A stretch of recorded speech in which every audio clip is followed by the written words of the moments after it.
And sometimes, and I don't make speeches up. I have little points that I try to hit sometimes. But, so these are my notes that I never... So we were taking pictures out there, and I thought, someone said something to me, and I said, you know, I said something nasty about Trump, like, I don't usually do that. And then the woman said, but what about Hillary? And I thought, okay, what is the most meaningful thing about, what does she mean to me? And then I thought, I want to be in a foxhole with Hillary. Yeah! Because she is tough, okay? I met her, first of all, I have to tell you something. I've been alive through 11 presidents. Yeah, I honestly think that deserves more than that. Okay, so I counted them today in the bathtub, and I just kept going, Jesus. All right, you're killing me, girl. And, but I thought Bush was the scariest I would ever be. Yeah. But I'm telling you, there's things that you know that make him the wrong person, and there are things that you do not know that make him the most frightening man to ever run for any office, okay? Yeah. I was trying to think, you know, this is what I think he did in the beginning, too. First of all, if he wins, we can thank the press, but yeah, the rigged press. I mean, like, what an asshole he is, right? So, I mean, that for so many other reasons than just that. But I think that when I think about him, there are so many things that he has said and so many things that he has done, and that somehow it worked in his favor. Because when you say so many horrible things, people can't keep up with it. And my mom said many great things. My mom said to me a golden rule that I live by: if it doesn't matter in 5 years, it doesn't matter. Mm-hmm. Which is really true. Girls with guys, it so works. All right? Guys with guys, it so works. So, and my mom also said, the bigger the lie, the better the chance you have of getting away with it. She also said, the more you tell a lie, the more it sounds like the truth. Right? So, I looked up things, you know, and I found some things so egregious. I don't know if you know this, a 92-year-old woman in Scotland, on the edge of his golf course. He wanted the property. And he cut her line, her water line. And this 92-year-old woman went with a wheelbarrow every day to her stream to get water. That was 4 years ago, okay? Mm-hmm. He knew that sludge was coming into her house. There are things that he does. Yeah. It's like you think he must have had a terrible childhood, and you feel bad for him for that. But he's a grown man, so fuck him, okay?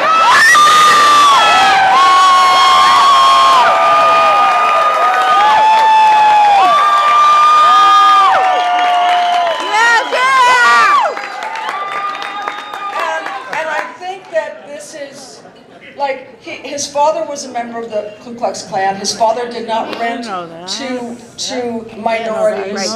He was sued for not renting to minorities. And he doesn't think Black Lives Matter. He doesn't think there should be a minimum wage. He doesn't. I have a friend, and who will remain nameless because I don't want to get the person into trouble, but they did a job for him. We just found this out the other day. My friend Paulette found this out. And there was a deposit of $50,000. The person did the job, and when it was over, he didn't pay the rest. And said, if you keep asking for the money, if you push me in any way, I will keep you in court forever, and I will ruin your reputation. And this just happened, and we know that this is how he plays it. I saw a video of a man. It was just terrible. I was crying. But the man's father had done a job for him at the Taj Mahal, and when it was over, he refused to pay the man. So then he said, your work was inferior, and then he said, but if you do more work for me, I will pay you. Mm-hmm. So he did more work for him, and he only paid him what he owed him for the last job. The man went into bankruptcy. He lost his business, and his son, who was like 55, something like that, with huge tears in his eyes, said, my father, till the day he died, went to his factory and said, someday I will get it back. Someday I will be the person that I used to be. And he never did it. So these are things that are real things that someone, I mean, someone who's had everything his whole life, who has no sympathy, no empathy, no humanity. No. Yes, absolutely. Fuck him! Fuck him! I mean, there is nothing good that I can say about him. Also, I hesitated to say this because I'm usually not afraid of anything. Well, I'm probably afraid of things, but I don't care. So, I got into so much trouble, never expecting to be terrified. I was doing research like I do, and I came upon the alt-right, and I came upon Steve Bannon and the alt-right. So I wrote about it on my Twitter feed, and they blocked me for 4 days. I could not get on it. They sent me death threats. Them putting me, they have this little frog, Peppy, check him out. And they had, but don't laugh. They had him putting me into the ovens, turning on the oven. They had him putting me in the gas chamber, turning on the gas chamber. They had him blowing my brains out. These people are serious. These people work with him, okay? So this is more than we realize. There is something more than we realize, and there's nothing, we can only do in this room what we can do. But I only wish that people in America could realize what kind of a person he is. What kind of, yes, but worse than that. And probably not very good. But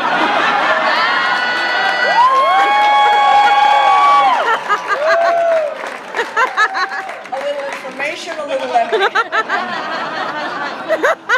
But it's I was reading up, actually Paulette and I were reading up on his sons and that hunting expedition. And somehow they turned it into, they were doing a service because they gave the meat to these villagers. And that they, while they were there, they gave them some shoes. And they said there were too many of these animals. Elephants and leopards, there are not too many of them. So the apple keeps falling closer and closer to the tree. And these are people that are going to have high positions. His son-in-law, his two Tweedledum and Tweedlefucking-Dee sons. So I just, it's like, you know, we talk about this, I'm just getting hot.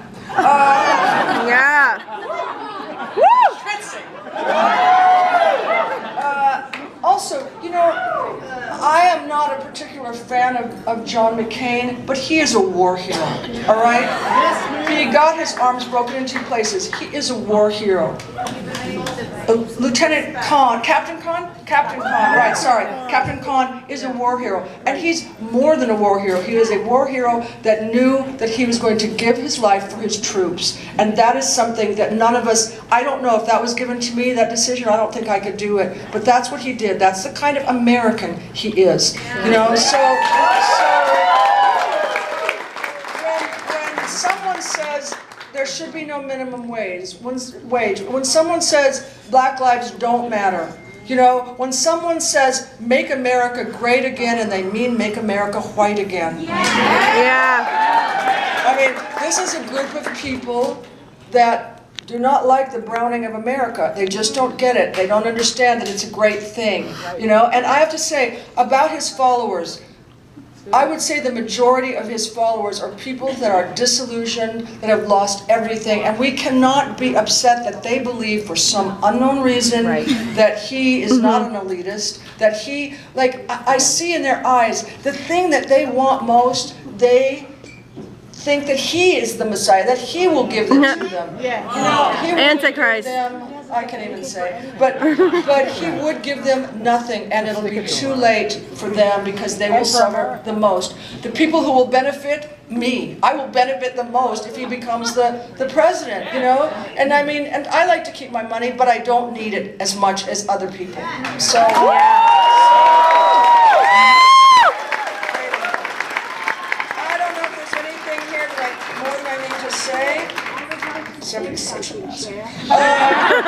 Amen. What? Amen. Hi. Right. I'm a registered nurse and also a hokey pokey clown. See me? Yes. I also did a show, and I was you. Don't be judgmental.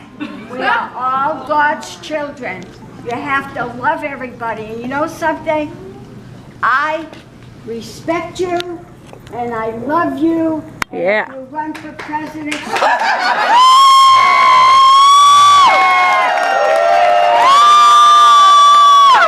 would be the last person in the world to run for president. No! I love you. Thank you.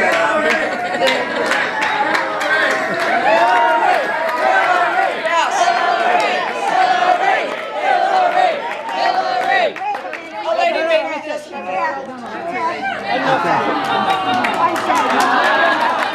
Also, I want to tell you a little bit about my experience with her.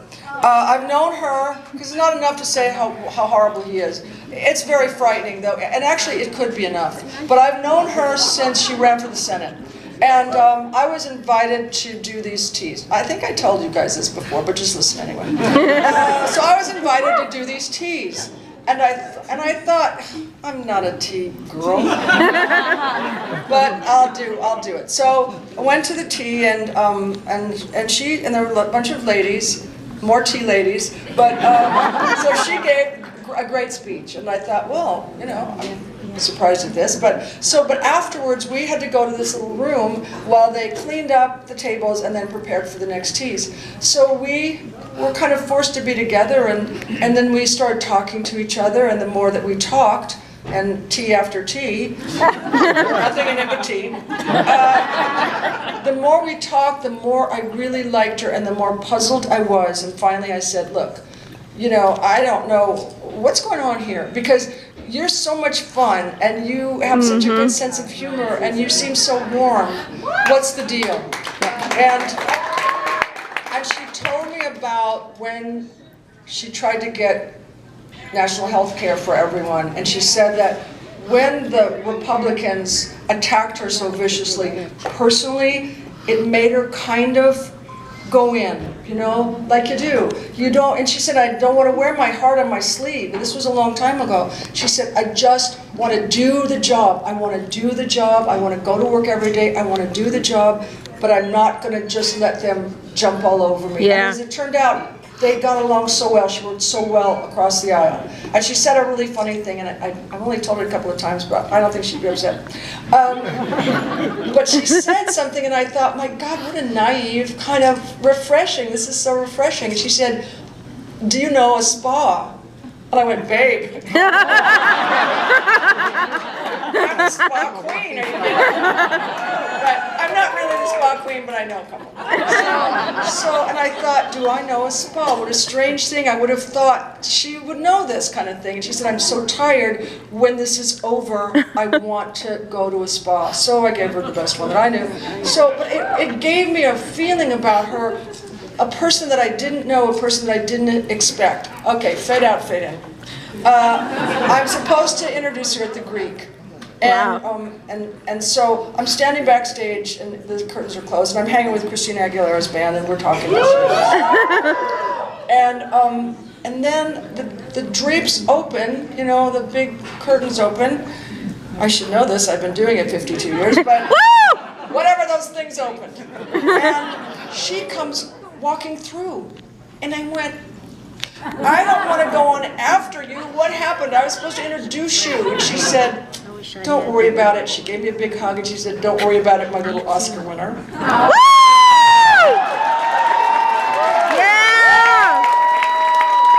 And then I grabbed her around, there's pictures on my side. I grabbed her around the shoulders, and I went, thank you, my president. And then I went, thank you, my president. I must be the first person to have said that. And then I said, I'm the first person. And we hugged each other, and we giggled and laughed. It was so gay. It was so great. And if you see the pictures of her laughing, you see that she is not the villain that they have made her out to be. I think they must have known known from the beginning that someday, in 30 years, she was going to run. Right? Because they've been terrified of her ever since. I'm telling you, I don't back every play, but I believe in her, I trust her, and I think she is the only person right now. Like President Obama says, she is the person, the woman for the job right now. Yeah.